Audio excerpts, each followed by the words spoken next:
Bien, estamos contentos de encontrarnos nuevamente y poder continuar con el estudio en el libro de los Salmos. Vamos en el Salmo 5 y vamos a darle lectura. Dice: escucha, oh Jehová, mis palabras, considera mi gemir. Está atento a la voz de mi clamor, Rey mío y Dios mío, porque a ti oraré.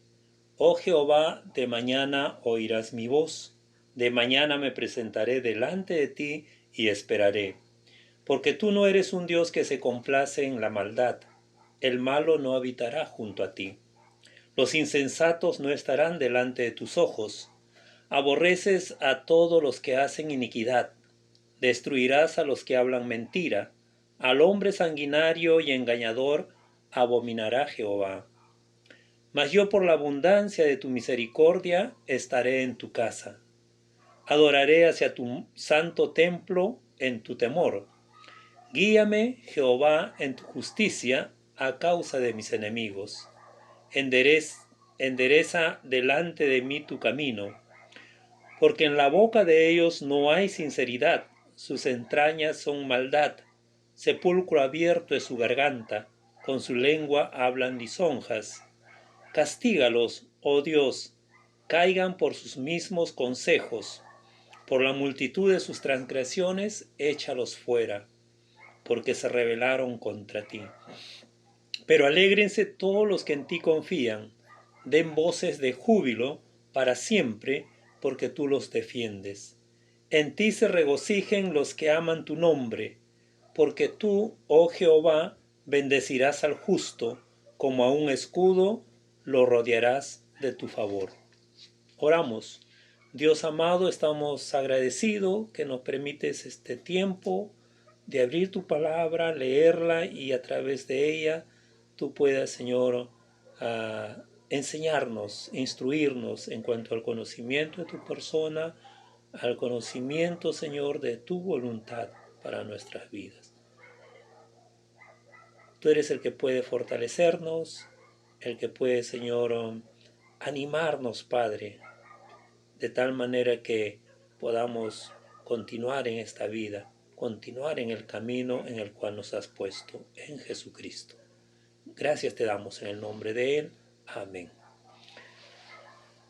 Bien, aquí encontramos el rey David, para quien era muy importante dirigirse a Jehová, habiendo meditado cuál sería el tema de su conversación, presentándose en la mañana, muy temprano, de tal manera que en las siguientes horas podía vivir con expectativa acerca de cómo respondería Dios a sus oraciones. Los primeros minutos de nuestro día lo dedicamos nosotros a Dios.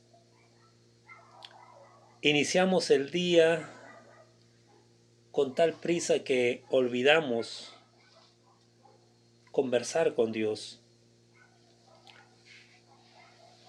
Vivimos como si el hacedor de maldad no nos tomaría en cuenta, que el hacedor de maldad no nos toca, pero creámoslo o no, aquellos que mienten, que engañan, que no son sinceros, que adulan, están obrando, ya sea que nos demos cuenta o no, afectan la vida de muchos y pueden afectarnos si no contamos con la protección divina. En el Salmo 5, ¿sí?, podemos ir viendo, dice, acerca de la retribución, de la reconciliación.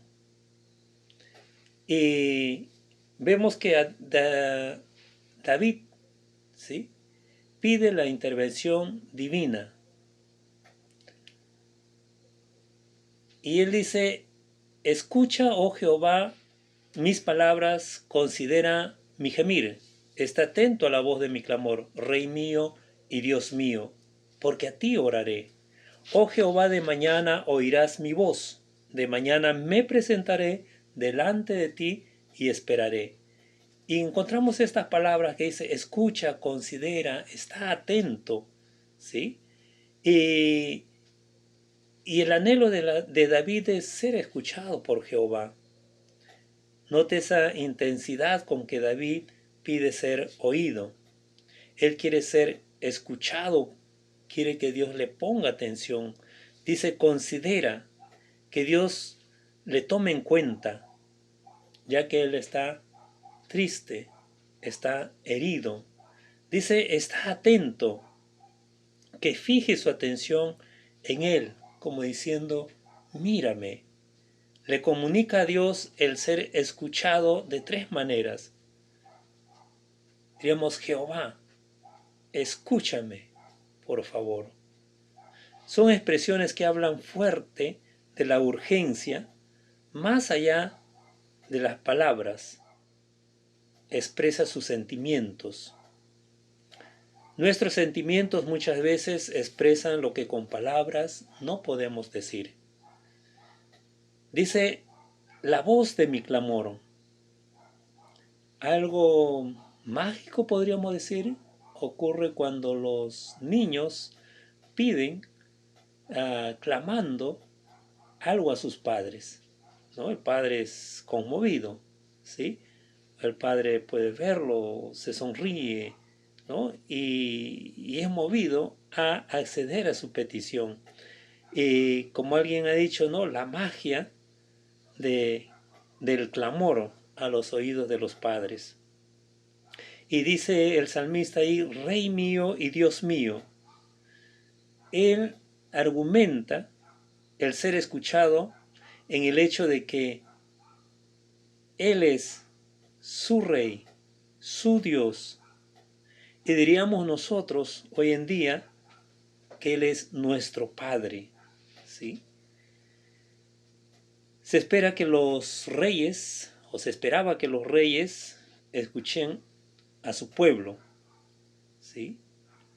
Ahora, nosotros no somos advenedizos, somos adoradores de Dios. Él es nuestro Dios.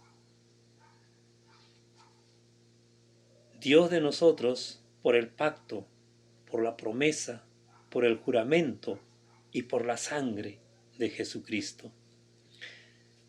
También David aquí expresa el respeto, la reverencia a Dios. Él era en aquel tiempo el rey más poderoso, pero también él sabía que sobre él estaba el Todopoderoso, su Dios, Jehová. Y él decía, oirás mi voz. Y esto es una resolución, ¿sí? ¿Cuántas veces nosotros hemos dicho, ya voy a orar, me voy a levantar temprano, ¿sí? Y pregunto, ¿cómo nos fue? ¿Sí? ¿Cómo te fue si tú tomaste esa decisión? Y aquí vemos a David, como dice, mostrando su resolución, en lo cual él tiene un plan, un proyecto, ¿sí? Ha decidido algo, ¿sí? Y entonces él dice, voy a orar, por lo cual dice a Jehová, oirás mi voz.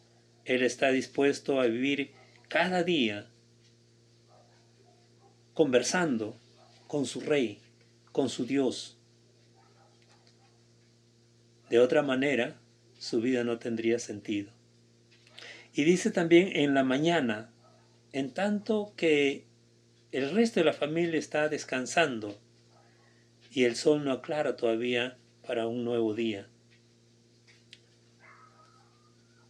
Nosotros también deberíamos dar los primeros momentos del día a nuestro Dios.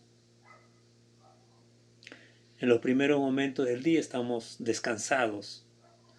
Como dice, nuestro intelecto está dispuesto, despierto. De igual manera, nuestro espíritu también está dispuesto. Y él decía, me presentaré delante de ti y esperaré. Me presentaré. Como que se dirige hacia Dios, va hacia Dios. Y aquí encontramos una palabra en hebreo que es arak. En el Antiguo Testamento se emplea para referirse a cómo los sacerdotes ponían en orden los sacrificios que traerían delante del Señor cada día. También se usaba para describir un ejército que se preparaba para la batalla.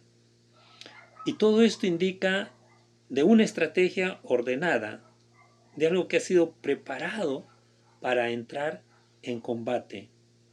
Y esto nos conduce a la idea de que las oraciones de David tenían un orden bien pensado, una estrategia diaria de oración con un propósito y un significado. ¿Es un error o pretensión nuestra orar al azar? Se nos dice, ya vamos a orar. O a veces alguien nos dice, guíanos en la oración y nosotros ya comenzamos, ¿no? O si estamos a solas también, a ver, ¿por qué tengo que orar? Y ya comenzamos a hablar, ¿sí? Pero como si fuéramos profesionales de la oración. No se trata de eso, ¿sí? Aquí David, como dice, lo hace pensado, planeado, meditado, ¿sí? Y nos volvemos muchas veces una y otra vez con la misma petición, ¿sí? Y a veces oramos y ya, y lo olvidamos, ¿sí? Y no sabemos cuál fue el resultado. Por eso dice David aquí, dice, y esperaré. Después de haber orado, espera ciertamente la bendición divina, la respuesta de parte de Dios, ¿sí? Si realmente nosotros somos hombres y mujeres de fe, entonces ¿por qué no esperamos? ¿Sí? Si oro por un trabajo, oro por la salud, oro por la salvación del esposo, de la esposa, o por la salvación de los hijos, ¿no? Y los que son solteros, solteras están orando por una esposa o un esposo.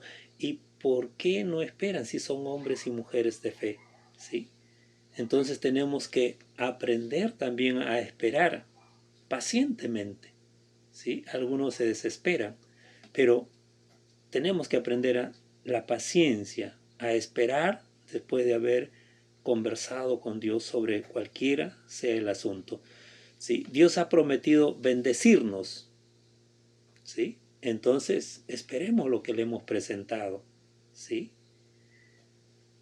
A veces lo olvidamos, a veces cambiamos también de parecer. En el verso 4 dice, porque tú no eres un Dios que se complace en la maldad, el malo no habitará junto a ti. ¿Por qué David está solicitando algunas cosas, está pidiendo la intervención divina? Y aquí lo va detallando, dice, porque tú no eres un Dios que se complace en la maldad, el malo no habitará junto a ti. David está meditando en el carácter justo de Dios, ¿sí? Dice, Él es justo, ¿sí? Que no se complace en la maldad. David, en tanto más se relaciona con Dios, se da cuenta de la santidad de Dios y de cuán pecador era Él, ¿sí? Al acercarnos más a Dios, cuando tú te acercas más a Dios, vas a tomar conciencia real de la gravedad de tu pecado. Serás sensible al pecado. Y esto se hace inevitable, porque a quien te acercas, Él es santo, santo, santo. David también nos presenta al Señor apartando al malo. Dice, no tiene placer de ellos, ellos no habitan con Él, los echa de sí, no estarán a su vista, su corazón se aparta de ellos, dice, los aborrece, su mano vuelve contra ellos, dice, tú destruirás. Su espíritu levanta contra ellos y se aleja de ellos. El Señor abomina al hombre sanguinario y engañador. Dice los que hacen iniquidad, ¿sí? Los que hacen iniquidad en el verso 5. En el verso 5 dice, los insensatos no estarán delante de tus ojos, aborreces a los que hacen iniquidad. Digamos, a los que obran iniquidad. Y podemos ver dos grupos ahí. Uno, el grado más alto de pecadores. Grandes pecadores, podríamos decir. Irrespetuosos, groseros, tercos, que quieren hacer siempre su voluntad. Como si trataran de ser considerados como los profesionales del pecado, que no sienten vergüenza. Estos son los obradores de maldad conforme a las Escrituras. Estos pecadores hacen del pecado su oficio, su ocupación. Se dedican a ello, a la maldad. Dice, los insensatos no estarán delante de tus ojos. Los pecadores son necios, imprudentes, tercos, porfiados. ¿Sí? Son pecadores, diríamos, a más no poder. Una y otra vez vuelven al pecado. ¿Sí? Dice, aborreces a los que hacen iniquidad. Es la aversión, el rechazo, algo que Dios no acepta. Y es un rechazo intenso, fuerte. No es algo leve el aborrecimiento al pecador de parte de Dios. Es un aborrecimiento fuerte a todos aquellos que hacen iniquidad. El ser rechazado por Dios es algo terrible, por lo cual nosotros tenemos la obligación, ¿sí?, de advertir a aquellos que son hacedores de maldad, a aquellas personas que están en nuestro entorno, porque como dice las Escrituras, es cosa horrenda caer en manos del Dios vivo. ¿Qué cosa tan terrible es el pecado que hace del Dios que es amor, misericordioso, un enemigo de sus criaturas y que solo puede ser purificado por la sangre de Jesucristo, el Hijo de Dios? En Proverbios 6:16 dice, 6 cosas aborrece Jehová y aún 7 abomina su alma. Y nos da una descripción de las cosas que aborrece, que abomina su alma. Dice, tal cual Dios aborrece el pecado, siendo nosotros sus hijos, sus hijas, deberíamos rechazar el pecado con la fuerza que Dios la rechaza. En el verso 6 nos dice, destruirás a los que hablan mentira. Los mentirosos deben ser castigados como los hacedores de maldad, como aquellos que alguien dijo son los profesionales del pecado. Todos los mentirosos, dice la palabra de Dios, tendrán su porción en el lago que arde con fuego y azufre. Mentimos, y cuando somos descubiertos, decimos, es una broma. Tengamos en cuenta que sea de broma o sea de verdad, es algo serio a los oídos de Dios, a los ojos de Dios, ¿sí? Todos los que mienten, dice la palabra, si no se arrepienten, irán al infierno. Esto es cosa seria, ¿sí? Dios es santo y aborrece la maldad. El malo no tiene ninguna posibilidad de morar junto a Dios. Para morar junto a Dios tiene que dejar de ser malo, tiene que dejar de ser un hacedor de maldad, ¿sí? Y esto solo es mediante el nuevo nacimiento, mediante la aceptación de Jesucristo como Señor y Salvador. Esto hace posible que dejemos de ser malos a los ojos de Dios. Porque Dios nos aparta para sí y Dios en el transcurrir del tiempo va santificándonos, purificándonos, a partir de la aceptación del sacrificio de Jesucristo por nuestros pecados. En el verso 7, mas yo por la abundancia de tu misericordia estaré en tu casa. ¿Sí? Y esto es algo grande. Dice, no entraremos por nuestros propios méritos. Somos pecadores. Estábamos destituidos de su gloria.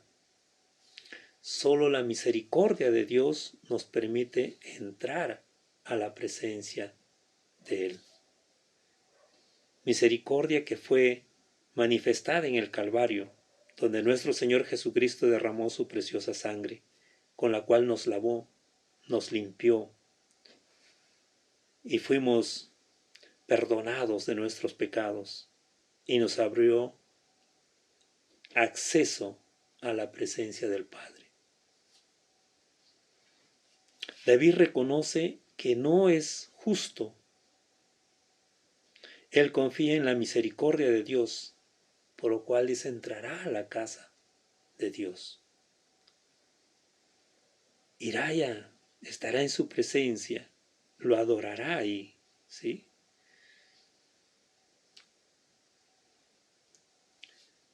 Por la abundancia, dice, por la abundancia de tu misericordia.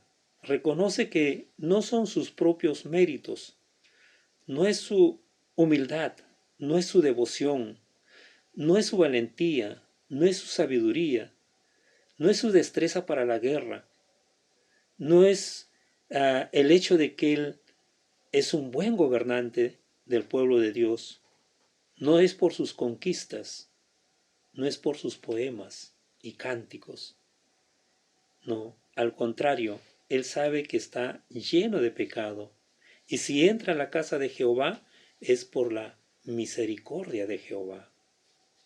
En el verso 8 dice, guíame Jehová en tu justicia a causa de mis enemigos, endereza delante de mí tu camino. Lo más seguro para nuestra vida presente será la guía del Señor.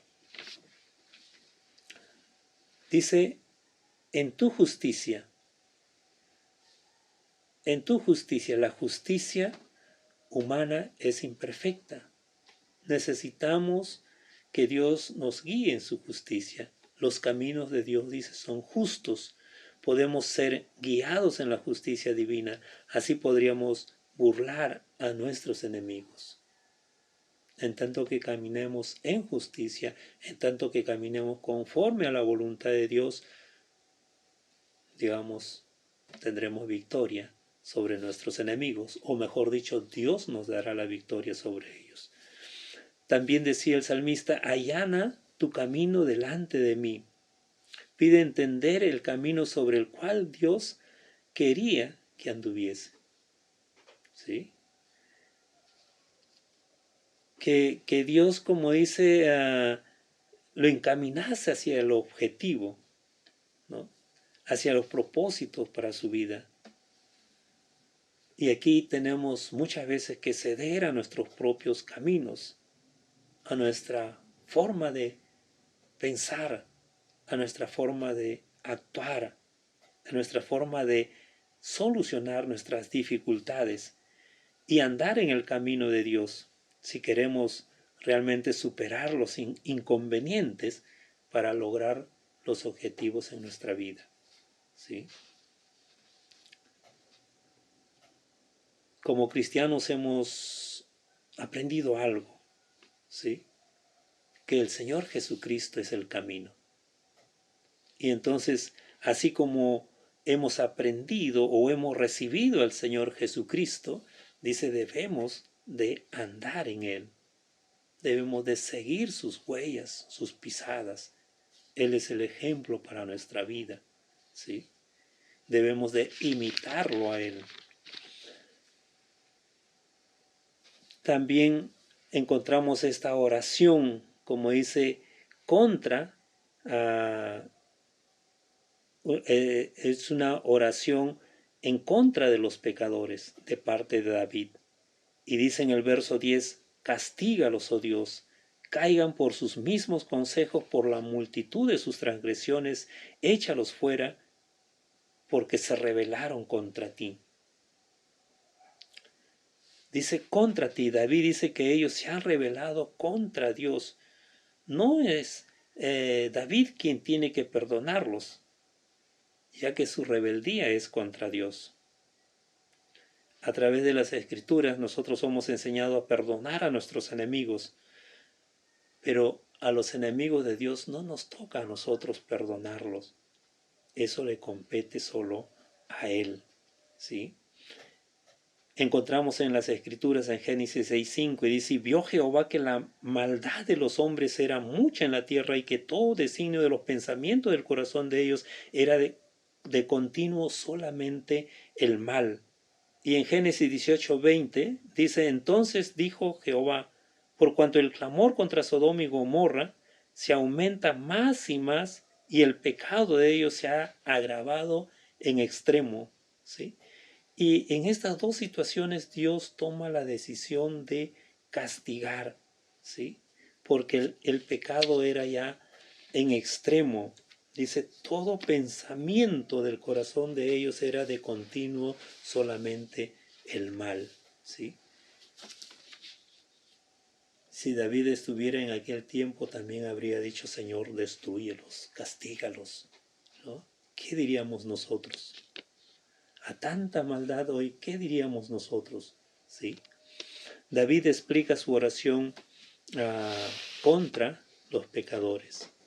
En el verso 9 leemos, dice, porque en la boca de ellos no hay sinceridad, sus entrañas son maldad, sepulcro abierto a su garganta, con su lengua hablan lisonjas. ¿Sí?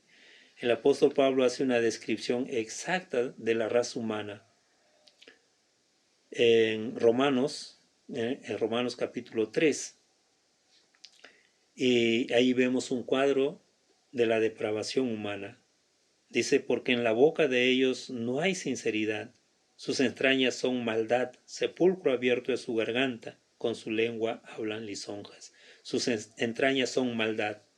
Espiritualmente el ser humano tiene una infección generalizada y humanamente no es posible curarlo, no es posible regenerarlo, volverlo a la vida espiritual. Nos dice también el profeta Isaías, todo es hinchazón y podrida llaga. La sanidad solo es posible mediante el plan y poder de Dios. Dice, sepulcro abierto es su garganta. ¿Qué encontramos en un sepulcro? Podemos imaginarnos qué hay en un sepulcro. No hay nada deseable. Todo es enfermedad, pestilencia, ¿sí? Y como alguien ha dicho, qué bueno sería que la garganta de los malvados fuese cerrada, ¿sí?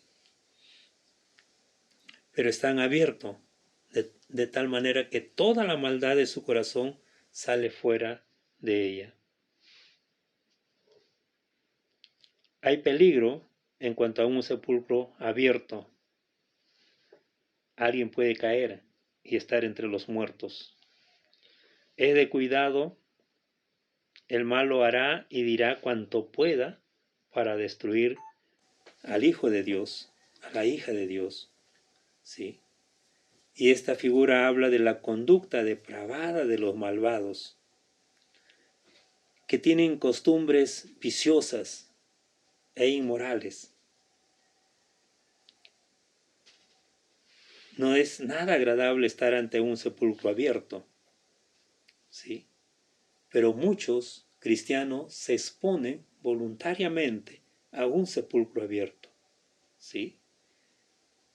El malvado no se cansará de dañar con sus palabras, seguirá buscando a quien afectara, a quien contaminara.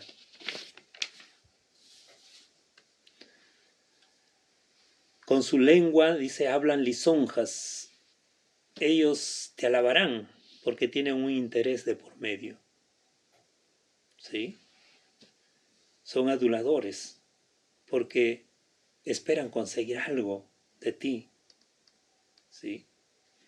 En el verso 11 dice, pero alégrese todos los que en ti confían, den voces de júbilos para siempre, porque tú los defiendes. En ti se regocijen los que aman tu nombre. Ciertamente David reclama castigo para el impío, pero para el justo es todo lo contrario. Dice, los que confiamos en Dios, vivamos en alegría. Tenemos innumerables motivos para alegrarnos, no solo en el corazón, sino también mostrando, evidenciando, ¿sí? Físicamente a través de nuestros ojos, de nuestros labios, de gritos, de saltos, ¿sí? Y no solo en ciertas ocasiones, esto debería ser algo permanente en la vida nuestra, ¿sí? Los pecadores, por otro lado, dan rienda suelta a su alegría viviendo en maldad. Y esto es algo que lo vemos constantemente, ¿sí? Constantemente. Y entonces, ¿por qué nosotros los hijos de Dios, perdonados, rescatados, justificados, regenerados, adoptados, vivificados, escogidos, santificados, no damos voces de júbilo? ¿Sí? Tenemos el permiso divino para gritar de alegría. Tenemos un mandamiento para alegrarnos. Y podríamos preguntarnos, ¿alegrarnos aún en los momentos difíciles? Sí, porque Dios está de nuestro lado, porque Dios nos defiende, ¿sí? Porque Dios no nos ha dejado, no nos ha olvidado, no nos ha desamparado, no ha olvidado nuestra causa, ¿sí? Cuando sean destituidos los hacedores de pecado, será entonces el regocijo completo de los hijos de Dios. Él es el que cambia nuestras tristezas en alegría, ¿sí? En el verso 12 dice, porque tú, oh Jehová, bendices al justo. Las bendiciones del justo son cumplimiento de las promesas divinas. ¿Y sabes qué? Él no falla. Él siempre cumple lo que ha prometido. Dice también, como un escudo lo rodearás de tu favor. El escudo es una arma, o era una arma defensiva, ¿sí? Y podía moverse hacia cualquier lugar, de tal manera que no importaba de qué lado provenga el ataque, ni a qué parte del cuerpo se dirija el ataque. Con el escudo, el cuerpo íntegro podía ser protegido, estaba protegido, ¿sí?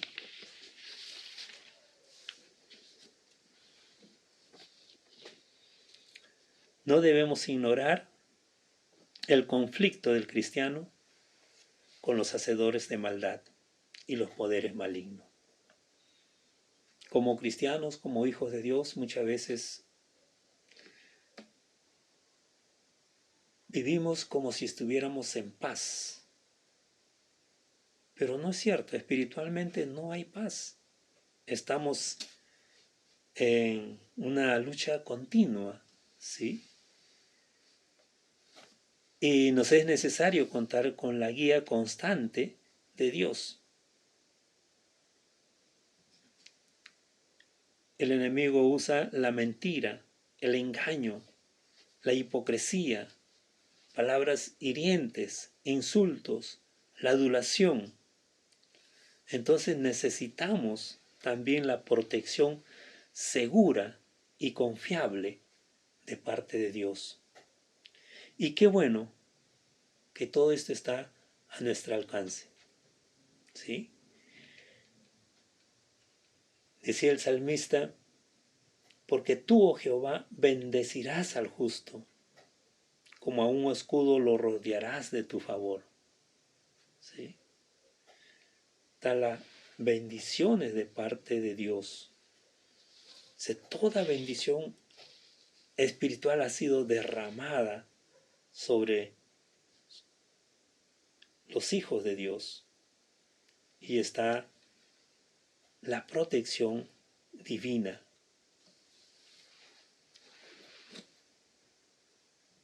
Hay cosas, hermanos, que podemos hacer y quisiéramos tenerlas presentes. ¿Qué vamos a hacer? ¿Sí? Una de las cosas que podemos hacer es planificar nuestra oración. Y aquí se trata de meditar en qué cosa voy a conversar con Dios. ¿Sí? ¿Qué cosa voy a conversar? ¿Qué cosa voy a tratar con Él? ¿Cuál es mi urgencia? ¿Sí? Y también para esto levantarse temprano, como decía el salmista, ¿no? De mañana, dice, oirás mi voz, ¿sí? Y durante el día estar expectante, ¿no? ¿Cómo va a responder Dios a mi oración? Mantenerse en expectativa. 3 cosas: planificar nuestra oración, orar temprano y durante el día mantenernos expectantes. ¿Cómo me va a bendecir? ¿Cómo va a responder? ¿Cómo va a actuar Dios a mi favor? ¿Sí? 3 cosas, hermanos, por hacer. Bien, oramos. Padre Celestial, te damos las gracias, nos gozamos por el privilegio de acercarnos a ti. Nos gozamos porque podemos tratar diversos asuntos que están, Señor, tal vez angustiándonos, que nos están poniendo, Señor, en un momento, un tiempo difícil, pero podemos ir a ti, tratarlo contigo, y que tú, Señor,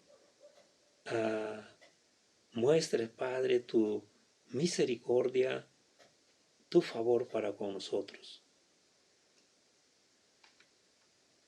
Gracias te damos por ese privilegio. Gracias porque mediante Jesucristo, dice, se rompió el velo que separaba el lugar santo del lugar santísimo, abriéndonos entrada a tu presencia. Hoy en día, como hijos tuyos, podemos presentarnos ante ti, al trono de tu gracia. Te damos la alabanza, te damos la gloria, te damos el honor, ahora y por siempre. A ti y al Cordero que está a tu diestra. En el nombre de Jesús. Amén.